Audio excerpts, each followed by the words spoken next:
Welcome to Get Your Bell Rung, Pro Wrestling Podcast. I am your host, KG. Today, my guest has become a staple of this podcast, if you will. He's been on more than anyone else. He is a legend, a man that needs no introduction, especially in the St. Louis area. I have with me Mr. Herb Simmons. How are you doing, my friend? Fine, Kevin. Thanks a lot for having me on again. It's always a pleasure to come on. I get the opportunity to do quite a few of these podcasts, and there's a lot of them out there now, as you well know. But you're actually bringing some a great guest on and keeping the wrestling fans informed of what's going on. I mean, I saw the other night you had Rough Cut Rick Ruby on, the volatile Curtis Weil, and of course, Barbara Goodish, and the list just goes on, and you're actually, like I said, you're getting the people on there and keeping it interesting. Why, thank you. I try. Now, about a month ago, we just had a pretty big event called FanFest 3. And as all of us fans go there, we enjoy all the great talent you have there, the great wrestling card, the other events that are there. And a lot of times as a fan, we don't really think about, man, this probably is just something that is such hard work to put together. So I kind of wanted to bring it to the fans' attention, if you will, everything that you have to do to put this event together. Although I think everyone appreciates when you do it, I would like to bring the awareness to it, so maybe they'll appreciate it even more, if you will. So I guess the first question is, at what point did you decide I want to do a fan fest? And was there a reason behind it to make you decide that you want to put on this event? Well, yeah, it's a kind of a twofold question there. St. Louis, and I'm sure in your research and individuals that you've met and talked to, has probably expressed that St. Louis has always had the label of being the hub of wrestling. Absolutely. Sam Muchnick, the former NWA president, was here in St. Louis. That was his own little operation that he had, even though he was the head of that NWA for many, many years, off and on for about 41 years as president even. So that's one reason why wrestling has such a rich history in the St. Louis and surrounding areas on both sides of that mighty Mississippi River. And so why not? They have these fan fest and Comic Cons, and and they've been successful throughout the country. I follow a lot of the other people who put these on, and whether it be down in the Carolinas, whether it's up in New Jersey or down in Florida or wherever it may be. Fans will travel to go and see these legends, and they'll see them time and time again if they want to. So back in, I think, 2011-12, my dear late friend Larry Matusek, who was the voice of St. Louis wrestling for many, many years, started working for Sam Muchnick when he was 16 years old. There was a wrestler, Colonel Buck Robley, a good friend of ours, and he had an individual that wanted to bring a similar type of event to St. Louis. It ended up being at the St. Charles Convention Center. Didn't have a wrestling show with it. It just had a weekend of legends that showed up. So he reached out to us and asked if we would sit down and meet with his backer, basically, and which Larry and I did on 2 or 3 different occasions. So we worked out all the financial arrangements. Once they secured the convention center, then it was a chore of getting talent brought in. And that's kind of where, between Larry and Buck Robley and myself, we brought in quite a few. I think we ended up back then with about 22 legends. Everybody from Snuka to Roddy Piper, Rock and Roll Express, Kamala, his handler Friday, you name it, we had him there. But again, it wasn't the type of event that you normally go and see. It was a weekend. They started off charging, I think the highest price when they first started was $100 a ticket. And we tried telling them then, you're just not going to get that in the market, even back then. Right. But, some people, you can lead them to the trough, but you can't make them drink the water. And so he was dead set. But when it got to be 2-3 weeks out from that event, they started dropping the prices, which caused a little crap show with the fans, who a few of them and bought a few of those high price tickets.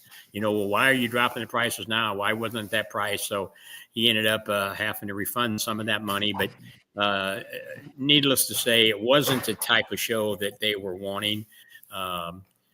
In fact, our good friend Buck Robley went to his grave never getting paid for his part of that show. So here, 3 fan fests to go. My senior referee, Nick Redmeyer, and I was talking and said, St. Louis has been that hub. Why don't we consider putting a fan fest on? And boy, lo and behold, it turned into be a chore. And, but the one thing, I say it turned out to be a chore, but it actually showed me the amount of friends that I've made over the years, 52 years now in the business, because I didn't have anybody refuse when I called them and said, hey, this is my brainchild. I'm probably nuts. I know Sam Muchnick and Larry Matisek probably was looking down on us and thinking I was nuts. But again, it started off as a whim and a whimper, basically. But the more we started planning it and putting paper, finding a place, of course, is a big issue. You got to find the right place. And we found a hotel that was in South St. Louis. And SICW has been known for bringing in legends. So bringing in legends on a regular basis is not a big secret for SICW.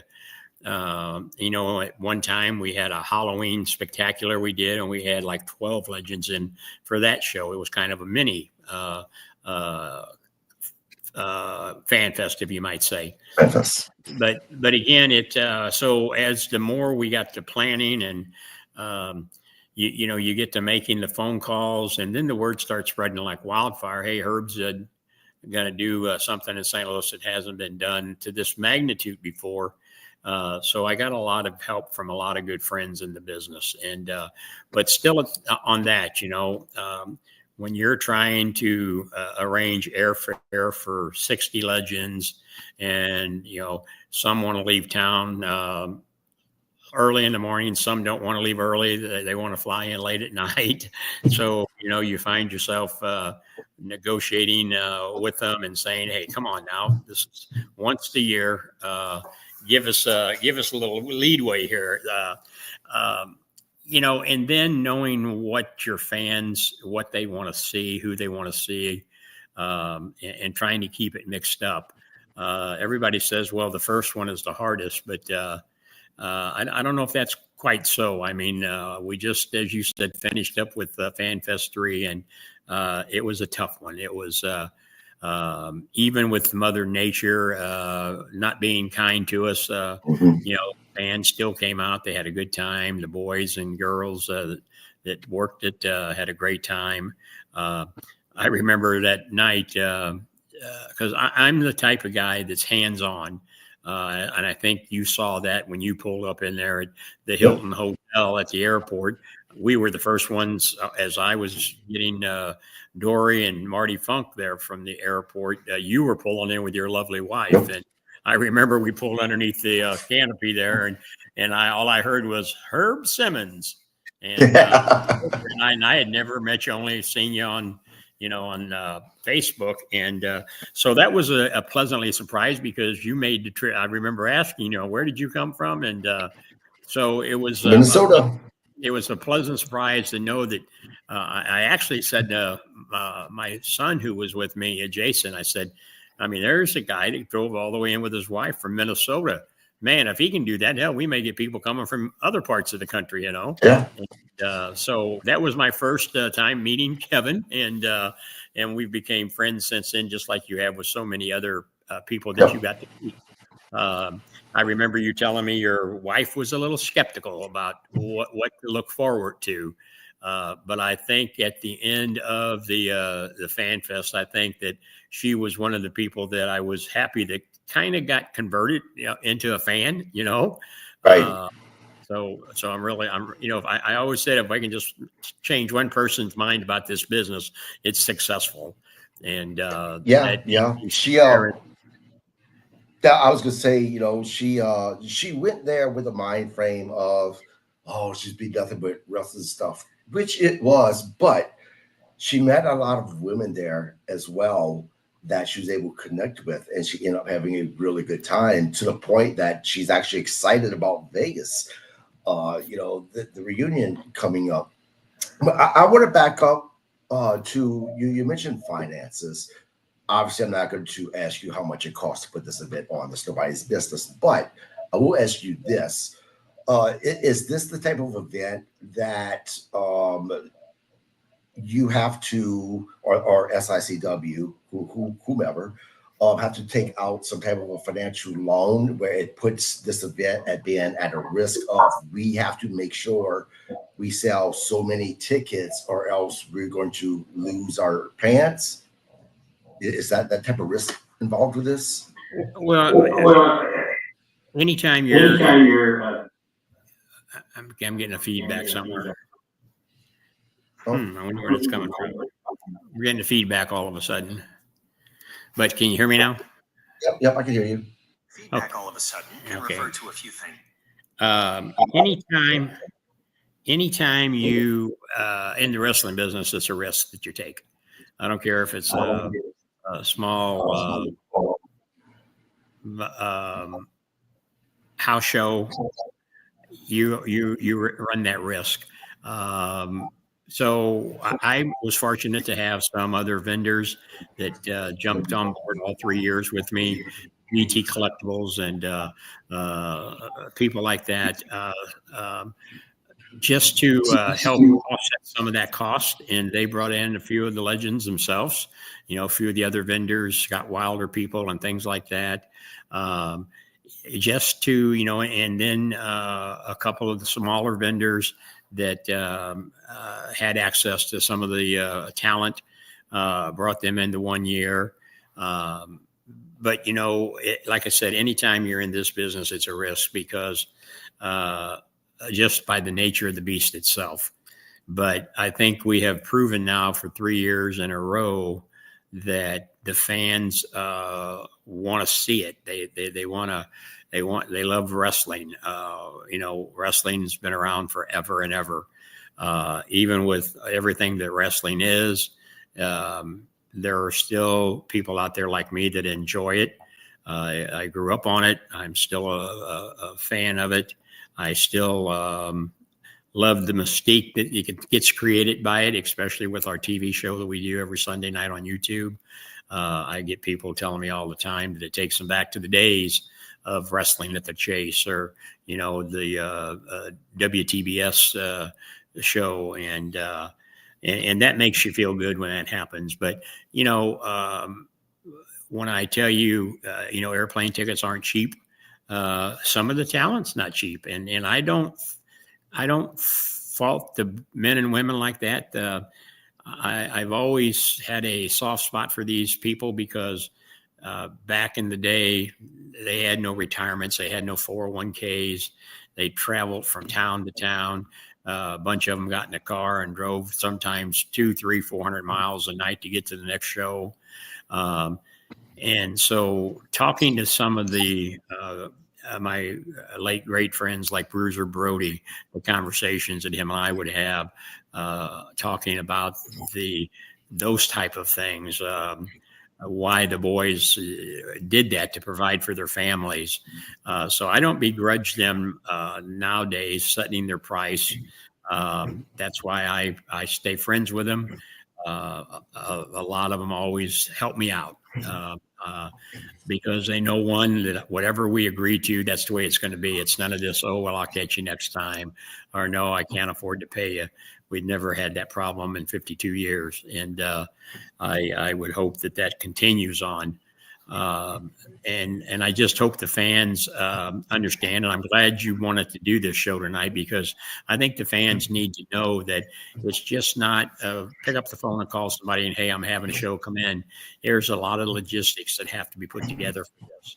Like I said, from securing the building, the Hilton Hotel is not a cheap one. And so, especially at the airport.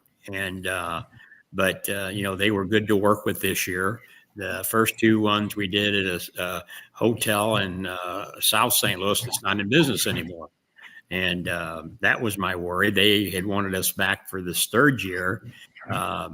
And I was close to making a deal. I mean, we had some air conditioning problems both years, the first two. But boy, I'm glad I didn't, because about 60 days out, we got watching the news one evening, and they said they went out of business. And I thought, boy, wouldn't that have been something? Had to sign the contract, and here I'm 2 months out, and now I got to hurry around and find another place. So, they say things happen for a reason. And so, I mean, the hotel, the Hilton, I think served purposes for people who were flying in from out of town, which there was a lot of them that did that. A lot of my guests that flew in.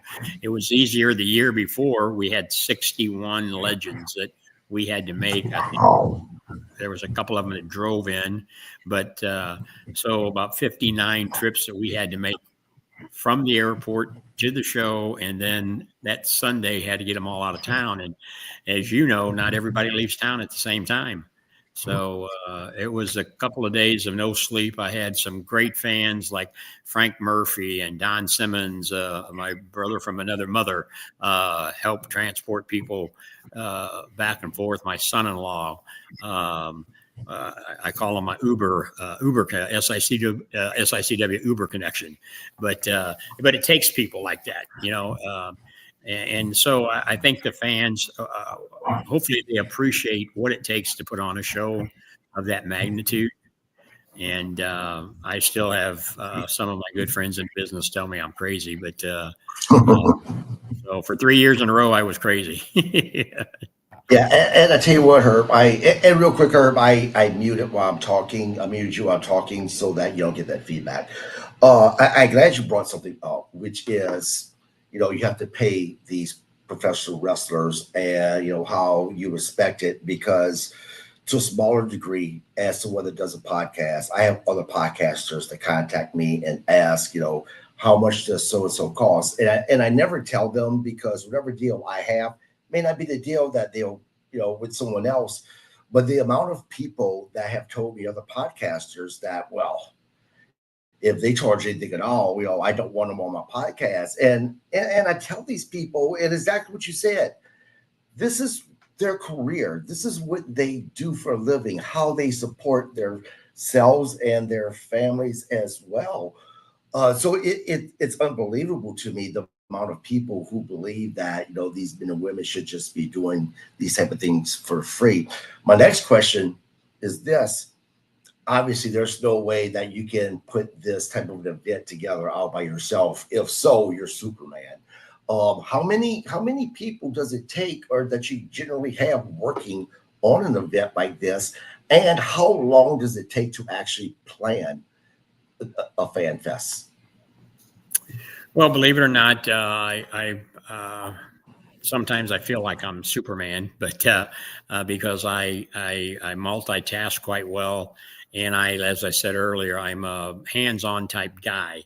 For some reason, I just feel like if I don't, if I'm not involved with it, then I have other people I have to blame if it don't go right. If I do most of it, then I've only got myself to blame if it goes wrong. I mean, I do have my son, like I said, Jason, my daughter-in-law, people who, you can't replace family like that. Of course, my wife is my sounding board. When things are getting to me, I get to come home and holler at her a little bit about it. And, I got a good work friend of my day job, does more than you can even imagine, helping me keep an eye on the air flights and try to get the best flights available, and making sure we get everything listed to make sure that everybody gets picked up on time. And like I said, it wasn't so bad this year because the guests flying in could take the shuttle right from the airport across the interstate and be there. 2 years before, it was almost a 30-40 minute trip from the airport and then back. Flights get delayed, and, then you got to wait and know if the talent's going to make it in. So that's always a big worry about this one. This last one, as everybody was wanting to see Kevin Von Erich, and I had to put him on the phone that night because that poor guy, him and his wife, were stranded at the airport all day. We tried on 4 different flights to get him in here. And of course, like I said, Mother Nature wasn't cooperating with us. Unfortunate that the tornado that touched down right there in the St. Louis area where we were at, in the central West End. And, there were people lost their lives. And so, I mean, you can't control those type of things, and nor should we try. And Kurt, let me interrupt you. Let me interrupt you real quick. You talked about the weather. This event, for anyone who's wondering, if there's a Fan Fest 4, is it worth going to? Put it to you this way: this event was so good and so much fun that even after we got hail at the hotel Friday night, and my truck, which my truck's my baby, I love my truck. $7,000 worth of damage in hail, right? I would absolutely do it again, getting that damage again for Fan Fest, because this is how good it was. I cannot express to you how nice the hotel was. I mean, it's a Hilton, for the love of Christ. And what really blew my mind was just how down to earth and kind all of the legends were that appeared at Fan Fest. Even with the weather, such a great event. I apologize for interrupting. I just kind of wanted to put that out. No, I appreciate that, and I'm sure your listeners will too, because those who maybe have not ever attended one, maybe if there is a 4th one, and that's still up in the air, if there will be. If I had to give an answer tonight, it'd be probably no, because as we get older, the old body slows down. And as I said, if I was the type of guy to just sit back and let everybody else handle it and hope for the best, it comes out. But there are our legends, as we call them, just won't take calls from anybody. And that's why, they want to hear from me. They want to negotiate with me. And some of them I don't even have to negotiate. All I have to do is just say, I need you here, because they know that I'm going to take care of them. They're not going to talk to anybody else, whoever that might be. So like I said, and you earn that respect by giving respect. And that's what I've done, I think, over the years. And I haven't had anybody tell me that that's not one of the reasons why I've been able to do this. When you talk to people like Jerry Briscoe or Dory Funk Jr., as you've seen the relationship that I have with him and his wife, Marty, and Abdullah the Butcher, people like that have been in this business for a long, long time. I mean, Abby worked for me back in the late 70s with Bruiser Brody.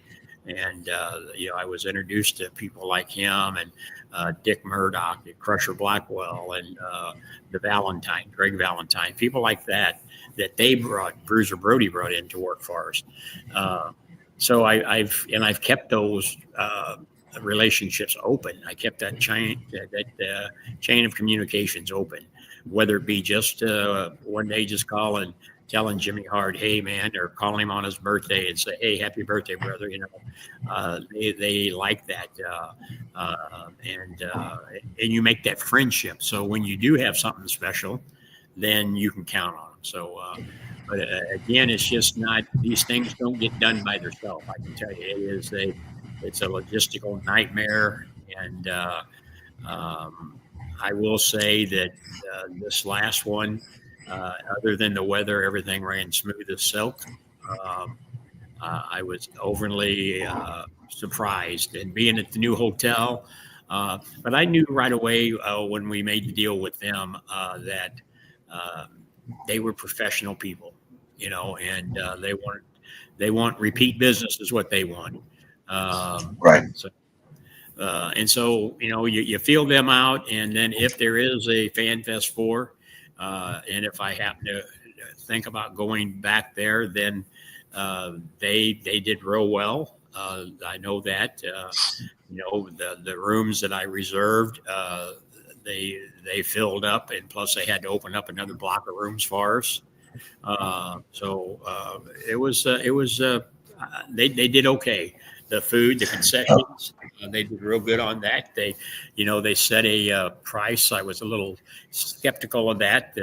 You have to guarantee them so much of the concessions being sold, or whatever isn't sold, you have to pay the balance of that. But, within the first hour and a half, 2 hours, the young lady come up and said, don't worry, Herb, you're well over what it needs to be. And so that made me take a sigh of relief, those are those and and as far as the hotel goes, I want to let you know, the employees there were so great. I mean, let me tell you something that happened. Well, I'm a diabetic, type 2 diabetes, and I tried if offered to do sugar-free stuff. Well, when breakfast, I grabbed me, I think it was a waffle, and there wasn't any sugar-free syrup. But I follow philosophy is it doesn't ever hurt to ask. It's always no unless you ask. So I asked the old lady for sugar-free syrup. Not only did she bring me some, but the kitchen manager came up and apologized for not having any out there and comped our breakfast. And I was taken back because I didn't complain about anything. Sometimes you're lucky with sugar-free. Other times you're not. It's not a requirement.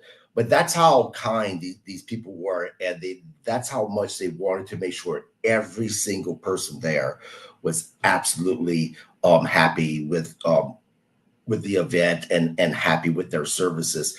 So I thought that was important for you to know, as far as, you absolutely picked a great place to have this event, as far as even the staff. Well, and that's one thing that when I was negotiating with them, I told them that I have to have quality service for my guests, because they are my guests. They are coming there. I feel not only to see the legends, but they're coming there because they know me, they're friends of mine, or they want to be friends. And I just saw Darla Staggs. You talk about dear friends. Yeah. I mean, go way back, and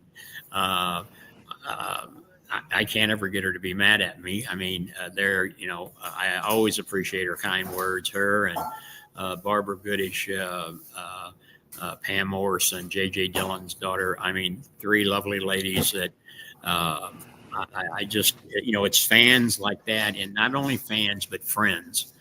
And Darla and I have been friends for way, I got mad at her twice now. Once when she moved to Minnesota, and then once when she moved to Florida instead of moving back here. But who knows? I forgive her. I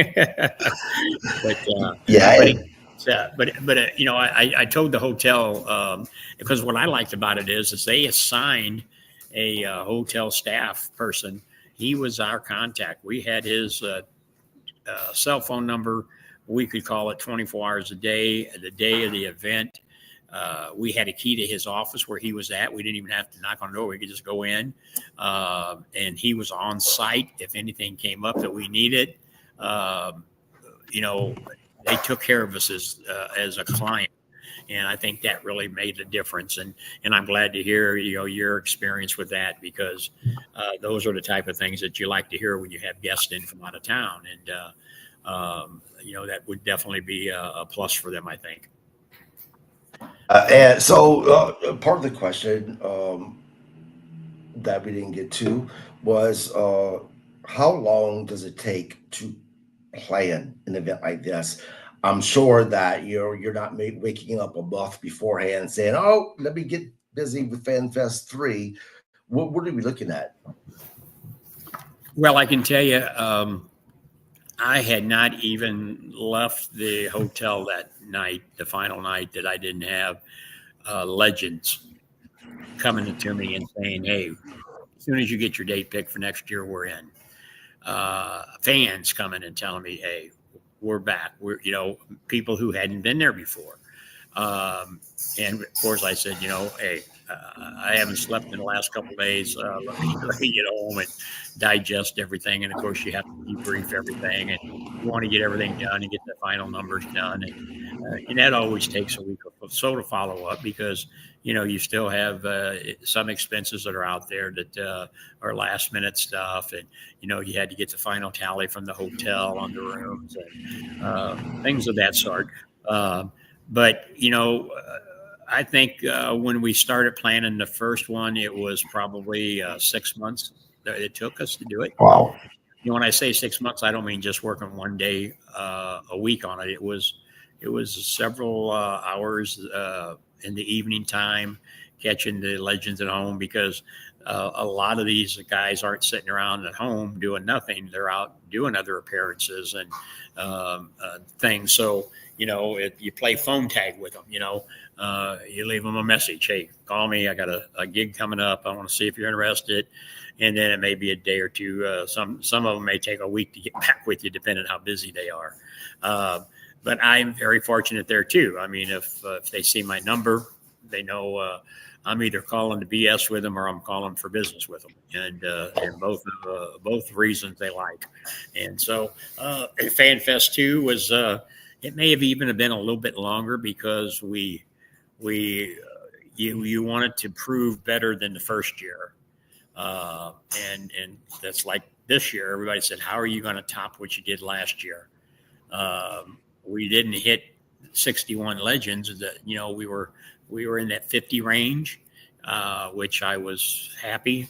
One, I wasn't quite sure their size, how I could fit that room compared to where we were the years 1 and 2.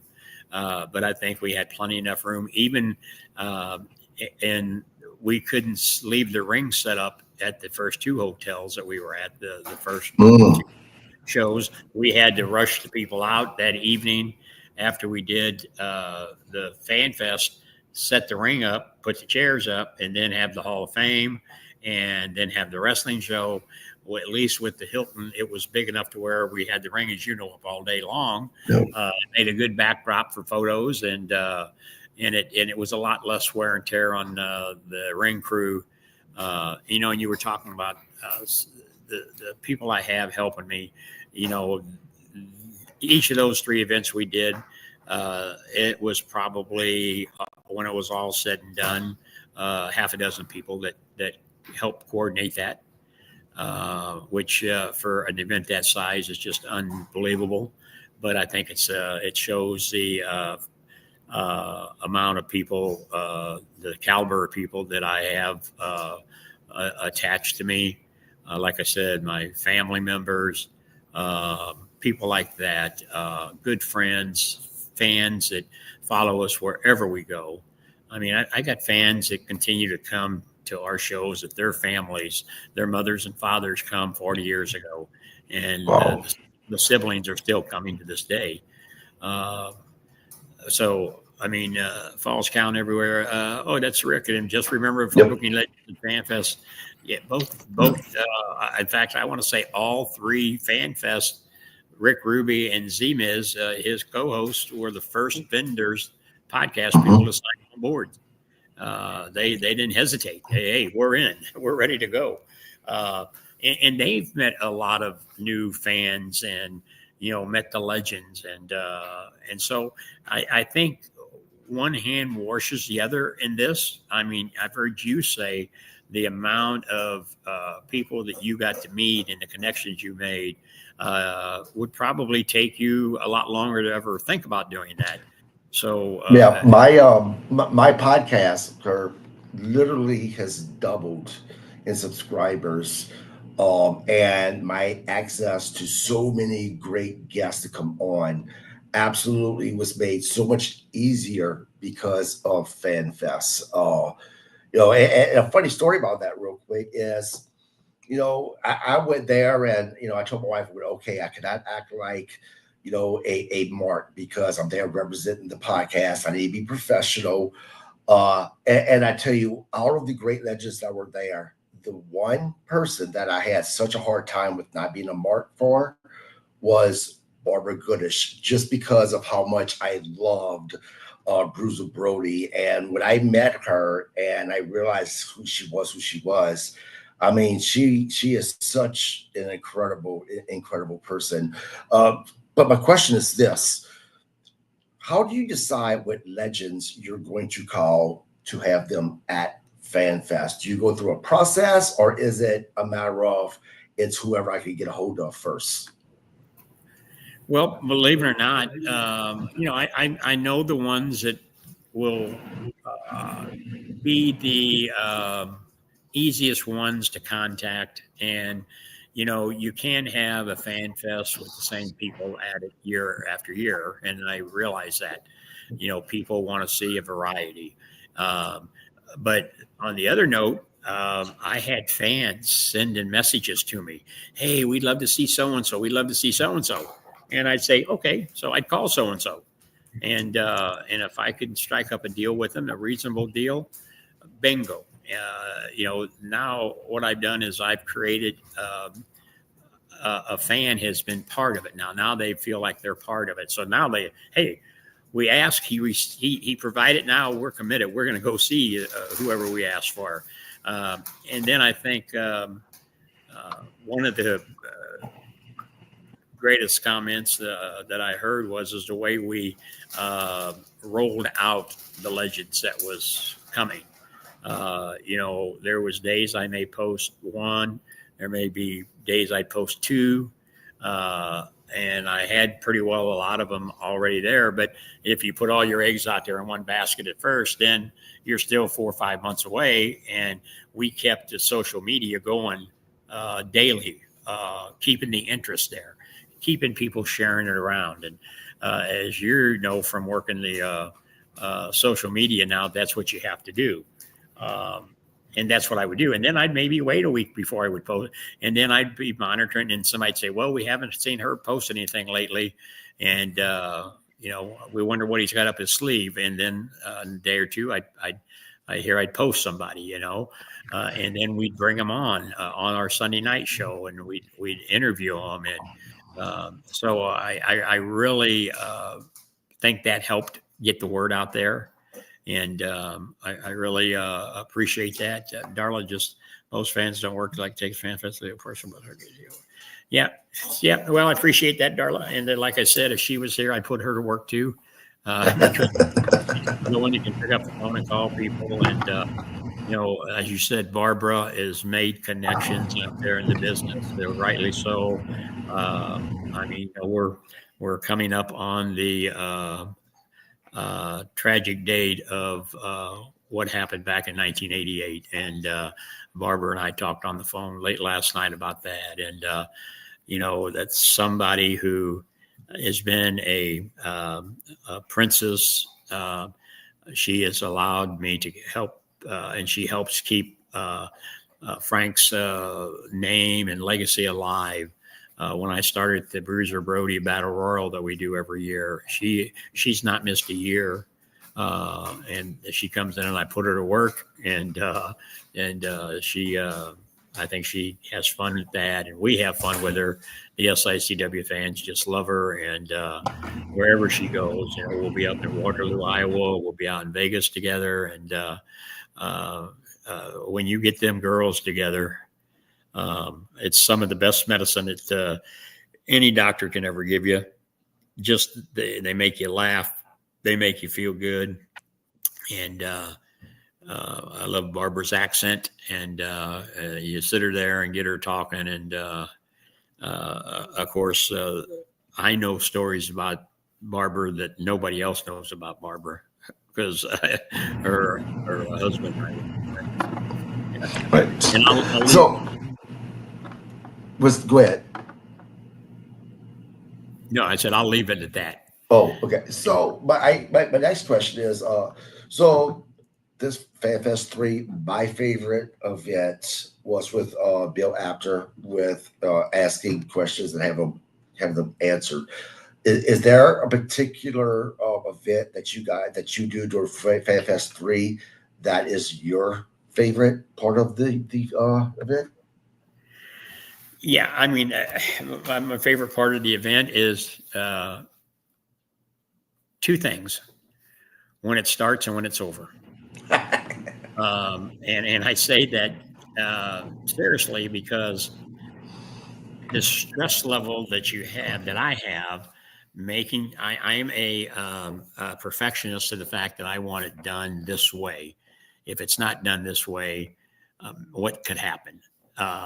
And so where I have that support team behind me of 4, 5, 6 people, whatever it is, saying, don't worry, it's going to be okay. Don't worry, the planes are going to be on time.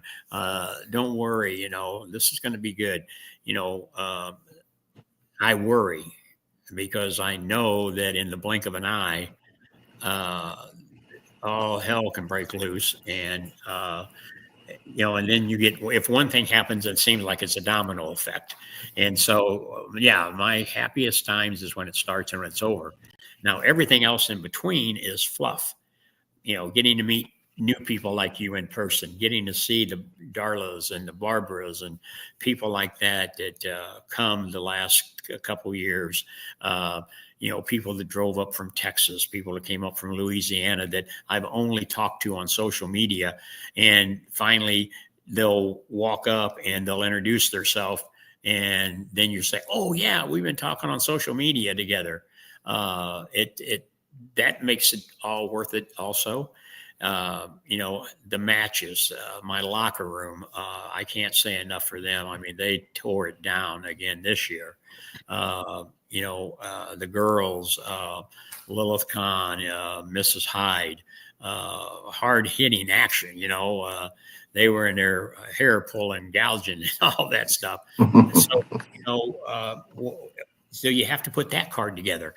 Of course, I have a booker. I'm probably one of the only few small promotions out there that still has a legitimate booker that books my shows, my matches, and writes the TV for me. And so, but again, he does all of that, but it's done with my final seal of approval. And I don't say that derogatory. It's just that I was taught the old school way of booking, and we book backwards. In other words, a year from now, or maybe it's 6 months from now, I know where I want to be with certain angles. And so we book backwards. And if everybody stays with us and everybody stays healthy, come 6 months, then my plan is come together, as George Papard used to say. I love it when a plan comes together.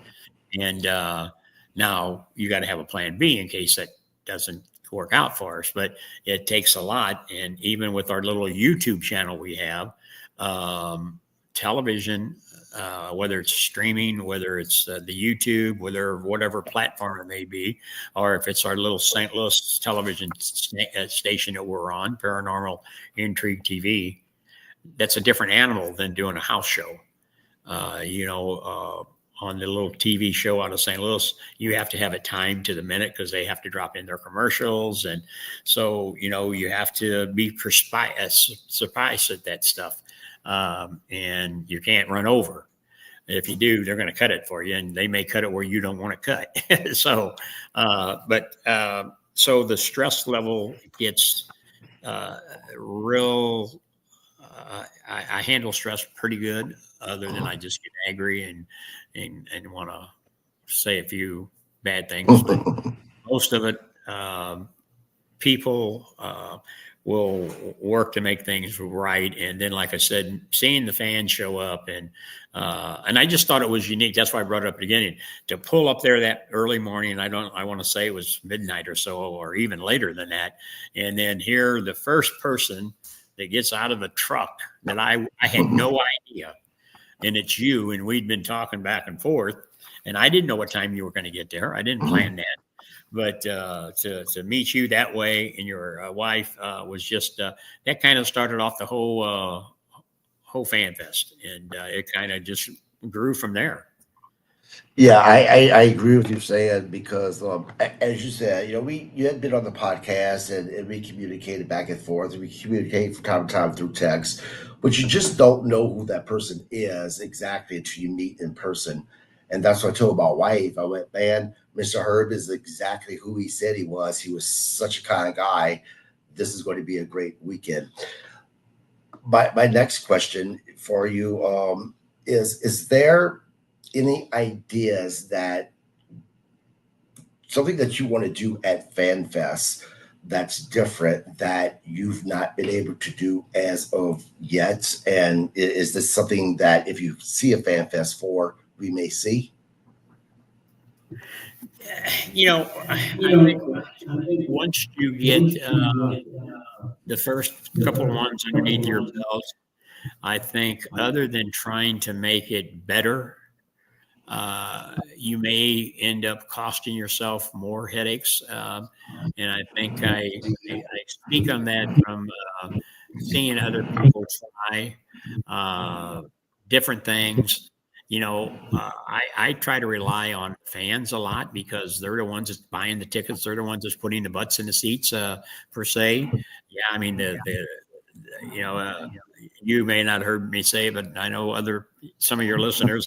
I see the big Texans on here and Joe Helms, two great guys, and I know they've heard me say, I look at this business as like baking a cake. You got to have all the ingredients, and if you don't, you're not going to be successful with it. And so I think sometimes people will try to outdo something too much, too quick. The old saying, if it's not broke, don't try to fix it. Shy of bringing in maybe a few different legends. Our matches, thanks to the guys, like I said, like the Big Texans, the Bobby D's, the Sean Vincents, superstar Steve Fender, and some of the guys that I really don't care for, Stephen E., leader of Devastation Incorporated, people like that. You have to have those characters for the wrestling show, because even though people are there for the fan fest, they want to get their autographs, they want to buy their action figures and whatever's for sale.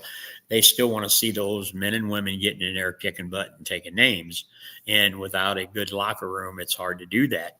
I mean, I'll wait for any of your guests who sees this later on. They can text me and tell me what other independent wrestling promotion out there can say a year ago had Cowboy Bob Orton Jr. inducted into the St. Louis Wrestling Hall of Fame, and his son Randy Orton come and do the induction. Right. Now, it sounds like I'm bragging there a little bit, and if that's the case, yeah, then I'll take credit for that. But I had promoters from around the country call me and say, how did you do that? Well, it was great. It needed to be done, and Brandy and I go back to the days of South Broadway Athletic Club. People like Gary Jackson helped training, people like Ron Powers, Danny Boy, that was there with him. And I remember the call the day I got the call, and I don't care what some other people out there say. Bob Orton will tell you the day that he called me and said, "Hey, do you have anybody down there who can do some work with the boy? He doesn't think the old man knows what he's doing anymore. And I called my dear late friend, Little Dynamite Tony Costa, and said, hey, Bob wants to know if we got anybody that Randy can come down and work out with. And the rest is history.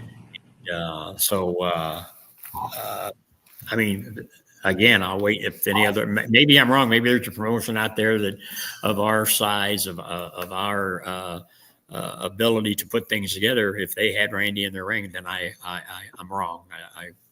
But I don't know of anybody, and think that my locker room was happy about it.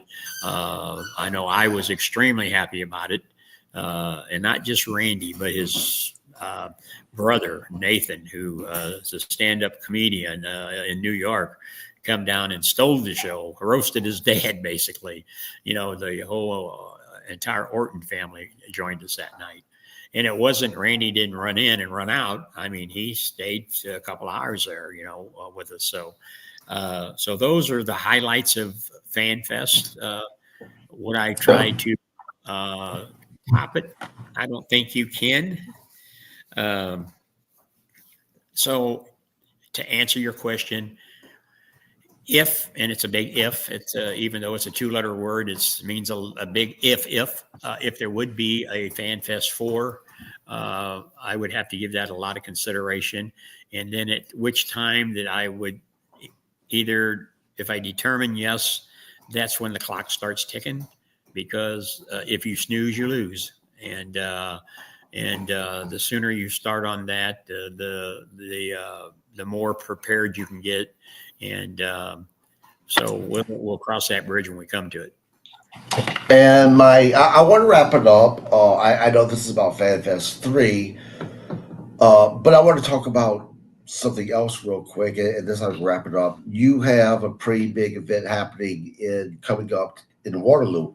Let's talk about that for a moment. Tell everyone what it is and what's happening there. Well, Waterloo, Iowa, the Tragus Hall of Fame reunion is another great event. It's an organization that I'm proud to say to be a part of. It's kind of like the Cauliflower Alley Club. There's those two organizations are dear to my heart, because I know a lot of the people that are the spark behind the knock of both of them. But Waterloo, Iowa, July 17th, 18th, and 19th, we'll be up there. My good friend Troy Peterson from Impact Pro Wrestling has been doing the wrestling show up there for 14, 15 years. And I've been going up there for a long time with Darla and Barbara and Pam and God knows everyone. So this year they asked, Troy was going to take a little hiatus from doing the show. So Jerry Briscoe and JBL asked if I would be interested in doing the wrestling show. So I'm excited. My locker room is excited. We will be there doing the wrestling show on that Saturday night, July the 19th, with a good all-star card. But it's a great time, like a Jerry Briscoe. I know a lot of your followers out there, if they don't know who Jerry Briscoe is, they've been living under a rock. Jerry and Jack Briscoe, one of the greatest tag teams of all time. Yes. Especially in the St. Louis area. A lot of the big feuds were them against the Funks. But Jerry is kind of the president of that organization, and JBL is on the board. And, you got a group of people up there that work their butts off. Chad Olson is the spark behind the knock up there. He came down a couple of months ago and spent the weekend at one of our shows and came to the TV show the next day and seen how it was all put together. And of course, Chad's great guy, good friend of Troy's. And so we are really excited about going to Waterloo, Iowa. We are excited every year. The wife and I make the trip up, but this year it's a little bit special because I've got fans from up in the area texting me and a private messaging me. Oh, we can't wait to see your guys in action. And I think we got a good card lined up. One of the main events we've already signed is our Central States champion, Big Nasty Glenn Williams, defending the Central States title against a young man that's been here in our area, but is from up in that area. We're talking about the high flyer, James Jeffries. And I'm really excited about that. I'm not a big fan of Glenn Williams. I think he's arrogant. I think he's obstinate. But the one thing I got to give him credit for, he's a graduate of the Ace Wrestling Academy, and he can go in there and kick butt also. But so that's going to be a great match. Attila Khan will be there in action. We'll have a lumberjack match. Jerry Briscoe's son, Wes Briscoe, will be in action. So it's going to be a who's who night. Attila Khan, like I said, the Big Texan will be there. Bobby D. So if any of your listeners are in that Waterloo, Iowa area, and if they haven't got their tickets, boy, they need to be getting on board with that, because it's going to be a good night, a good week in Waterloo, Iowa. That's 17th, 18th, and 19th. And that gets us prepared for the Cauliflower Alley Club. I'm really excited about that. Yep. Every year, Abdullah the Butcher's being honored out there. And at Waterloo, Iowa, they have a seminar going on, and they've got James Beard, several other people they're going to be doing a seminar. So I think that if that's on your bucket list, now's the time to come and take it off your bucket list, because it's going to be great. And then you're going to Cauliflower Alley Club. So I think you're going to be excited. You talk about a place to network, a place to meet people. I guarantee you'll come out of there with quite a few new people ready for your podcast. Yeah, and I tell you what, we were actually decided that we were going to make a trip to Waterloo, but then my daughter got sick, as you know of. So that kind of took us away from that. But we will definitely be in Vegas. One quick other thing before we go off air. Let's talk about SICW, because even if people are not in St. Louis, if they want to see a action-packed show full of really great wrestling, they can still watch it. Tell them how. We have a show every Sunday night at 8 p.m. Central on YouTube, Facebook. It's called SICW Championship Wrestling. And it is the throwback days of wrestling, TV studio wrestling. Real little history lesson in St. Louis. The program was called Wrestling at the Chase, for those of you who aren't from the Midwest here. But it started on TV in 1959 and ran until around 1983, and came in every weekend. And all the greats showed up there: Dick the Bruiser, Lou Thez, Harley Race, the Bruiser Brody, the Von Erichs, the Funks, Farmer Marlin, you name it. The list just goes on and on. It was a household name. They've done documentaries on it. PBS Channel 9 out of St. Louis did a nice show on it. Told the history of Wrestling at the Chase. So there's been books written on it. Larry Madison wrote the first Wrestling at the Chase book. Author Ed Wheatley wrote one, a coffee table book. And I'm happy to say I was involved with both of their books. And people are still out there buying them today. I have the TV library of Wrestling at the Chase, and along with the Dick the Bruiser library that's still on the 1-inch TV reels that we are slowly getting them downloaded. And we've put a couple of those episodes out there, and I've got a lot more to go. But if the good Lord's willing and the creek don't rise, hopefully I'll get it done someday. Because there's a lot of footage there. But SICW, like I said, every Sunday night, SICW.org. My guy tries to keep that page updated. Sometimes with everything else we have going on, it falls behind like a lot of websites do. But for the most part of it, if somebody wants to get a hold of me, I'm the easiest guy to find on social media. But I would really encourage them to check out us on Sunday night. And it's nothing fancy. We have a little TV studio audience. Sometimes we may have 20 people, 15 people. So we've had as many as 30, 40 fans there. They get in free on that Sunday afternoon when we do the tapings, but they are as loud as a couple hundred people because the action is that great. And if you remember, like I said, whether it was in the Memphis wrestling or the WTBS TV studio wrestling, it's a great way to help promote your house shows, and I think it gives some of the young talent some exposure.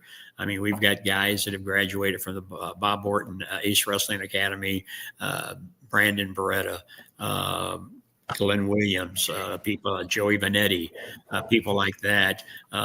Big Texan was one of the coaches that helped train those guys, along with the Sean Vincents and a few of the other people in the locker room. But those guys are working for OVW or working for NWA now. So they followed that dream and they caught it, and they're living it now. The same as I did. I grew up, never been a worker, but I got involved in the promotional part of it. Young boy, growing up watching wrestling, and caught the dream, and I'm still holding on to it for however long I can, and it's been great. It's been a hell of a ride.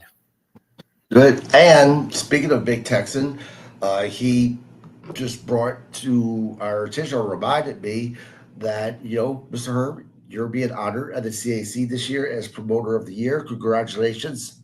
Very much well deserved. Excited about that. And guys, if you guys want to get information about the reunion, and if you want to purchase tickets, number one, the first thing you need to do is to join the CAC. But you can get all that information at caulifloweralleyclub.org. And it's going to be one hell of an event in Vegas. Mick Foley is going to be getting toasted this year, roasted this year, and so excited about that.